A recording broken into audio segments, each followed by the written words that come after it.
Passport, جس کی بنیاد کسی ملک کے باشندے کی پہچان ہوتی ہے، جس کی بنا پر دوسرے ملک سفر کی اجازت ملتی ہے، اپنی ایک انفرادی اور الگ پہچان رکھتا ہے۔ ہر سال مختلف انڈیکسز کی بنیاد پر پاسپورٹس کی درجہ بندی کی جاتی ہے، جس سے اس چیز کا اندازہ لگایا جا سکتا ہے کہ کوئی ملک عالمی سطح پر کہاں کھڑا ہے۔ 2023 کے لیے کی گئی عالمی درجہ بندی میں جاپان کا پاسپورٹ دنیا کا طاقتور ترین قرار پایا ہے۔ گزشتہ سال بھی عالمی درجہ بندی میں جاپان اور سنگاپور کے پاسپورٹ سال کے طاقتور ترین پاسپورٹس قرار پائے تھے۔ ہنلے پاسپورٹ انڈیکس نے 2023 کے لیے دنیا کے طاقتور پاسپورٹس کی فہرست جاری کی ہے، جس میں جاپان ایک مرتبہ پھر سر فہرست ہے۔ اس کے شہری 192 ممالک میں بغیر ویزا کے سفر کر سکتے ہیں یا ایئرپورٹ پر پہنچتے ہی ویزا حاصل کر سکتے ہیں۔ مجموعی طور پر 109 پاسپورٹس کی درجہ بندی کی گئی ہے۔ فہرست میں جاپان کے بعد سنگاپور اور جنوبی کوریا کے پاسپورٹس کو دوسرے نمبر پر رکھا گیا ہے۔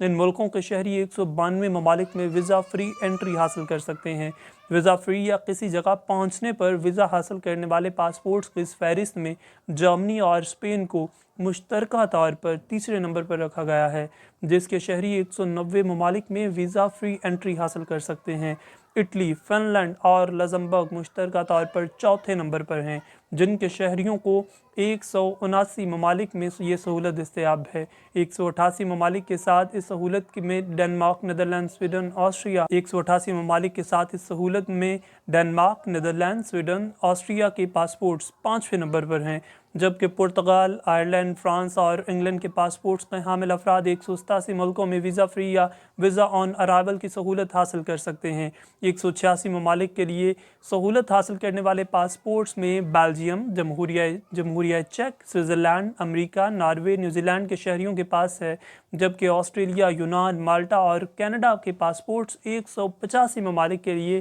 اس سہولت کے ساتھ فہرست میں 8ویں نمبر پر ہیں۔ پولینڈ اور ہنگری کے پاسپورٹس 183 ممالک کے ساتھ 9ویں، لتھوانیا اور سلوواکیہ کے پاسپورٹس 10ویں نمبر پر موجود ہیں، جس کے برعکس جن خطوں کے شہریوں کو سب سے کم ممالک میں مفت ویزا یا ایئرپورٹ پر ہی ویزے کی سہولت میسر ہے، ان میں پہلے نمبر پر افغانستان، دوسرے نمبر پر عراق کے شہری، جن کو صرف بالترتیب 27 اور 29 ممالک میں یہ سہولت دستیاب ہے، جبکہ شام کے پاسپورٹس کے حامل افراد 30 ملکوں میں اس سہولت ادا کر سکتے ہیں۔ پاکستانی پاسپورٹ بدستور چوتھا کمزور ترین پاسپورٹ ہے، جسے ویزا آن ارائیول 32 ممالک تک محدود ہے، جبکہ یمن اور صومالیہ کے پاسپورٹس بالترتیب 5ویں اور 6ٹھے بدترین قرار پائے ہیں۔ خیال رہے کہ ہنلے کے علاوہ پاسپورٹ انڈیکس نامی ویب سائٹ کی جانب سے بھی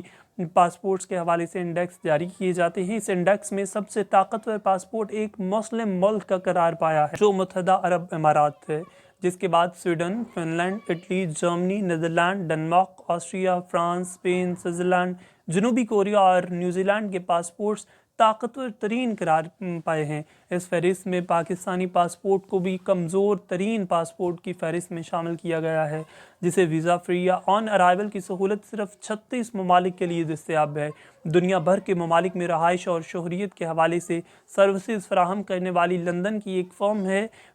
ہنلے گلوبل۔ اس نے بھی دنیا بھر میں پاسپورٹس پر ایک رپورٹ جاری کی ہے، جس کے مطابق پاکستانی پاسپورٹ 106ویں نمبر پر ہے اور دنیا کا چوتھا بدترین پاسپورٹ قرار دیا گیا ہے۔ بدترین پاسپورٹ کی رینکنگ میں پاکستان سے نیچے صرف 3 ممالک ہیں، جن میں شام، عراق اور افغانستان شامل ہیں، اور دنیا بھر میں محض 32 ممالک ایسے ہیں جہاں پاکستانی پاسپورٹ کے حامل افراد ویزا آن ارائیول یعنی اس ملک کے ایئرپورٹ پر پہنچ کر ویزا حاصل کر سکتے ہیں، اور ان ممالک میں بھی ویزا انہیں اس شرط پہ ملے گا کہ وہ تمام قواعد و ضوابط پر پورا اترتے ہوں۔ ہمسایہ ملک انڈیا اس فہرست میں 85ویں نمبر پر ہے، اور انڈین پاسپورٹ کے حامل افراد 59 ممالک میں بغیر پیشگی ویزا کے سفر کر سکتے ہیں۔ ہنلے پاسپورٹ انڈیکس 199 مختلف پاسپورٹس کی ویزا فری رسائی کی 227 سفری مقامات سے موازنہ کرتا ہے۔ اگر کسی ملک کے پاسپورٹ کے لیے کہیں بھی ویزا کی ضرورت نہیں ہے تو اس پاسپورٹ کو 1 کا سکور دیا جاتا ہے، اور یہی فارمولہ اس صورت میں بھی لاگو ہوتا ہے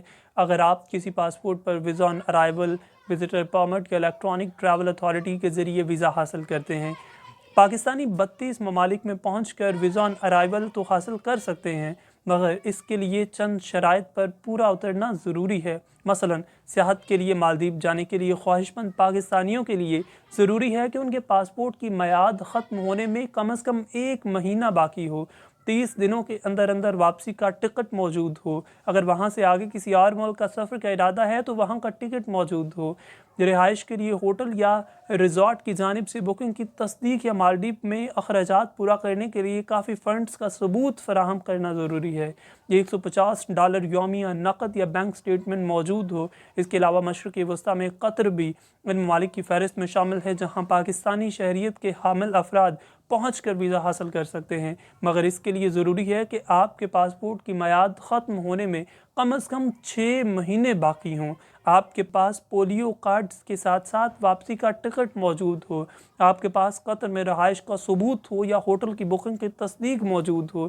آپ کے بینک یا کریڈٹ کارڈ میں قطر میں رہائش اور کھانے پینے وغیرہ کے اخراجات کے لیے رقم موجود ہو۔ اگر آپ 32 ممالک کی فہرست میں کسی بھی ملک میں جا کر ویزا حاصل کرنا چاہتے ہیں تو سفر کرنے سے قبل اس ملک کے سفارت خانے کی ویب سائٹ سے ضروری کاغذات اور شرائط کے متعلق معلومات ضرور حاصل کریں۔ ایسا نہ ہو کہ آپ کو ایئرپورٹ سے ہی واپس لوٹا دیا جائے۔ مختلف ممالک کی پاسپورٹس کی درجہ بندی کے لیے ڈیٹا ان ممالک کے سفارت خانوں، ہینلے ویزا ریسٹرکشن انڈیکس، ملکوں کے ٹیکسوں کے نظام، ذاتی تجربات، تجارتی مشیروں، world happiness report, human development index اور دوسری ایجنسیوں سے حاصل کیا جاتا ہے، اور بہت حد تک جامع اور مستند بھی خیال کیا جاتا ہے کیونکہ یہ تنظیم دنیا کے سب سے وسیع اور درست سفری معلومات رکھتی ہے۔ پچھلے برس شائع ہونے والی عالمی انڈیکس رپورٹ کے مطابق پاکستانی پاسپورٹ کے بین الاقوامی سفر کے لیے دنیا کے چوتھے کمزور ترین پاسپورٹ کا درجہ برقرار رکھا تھا۔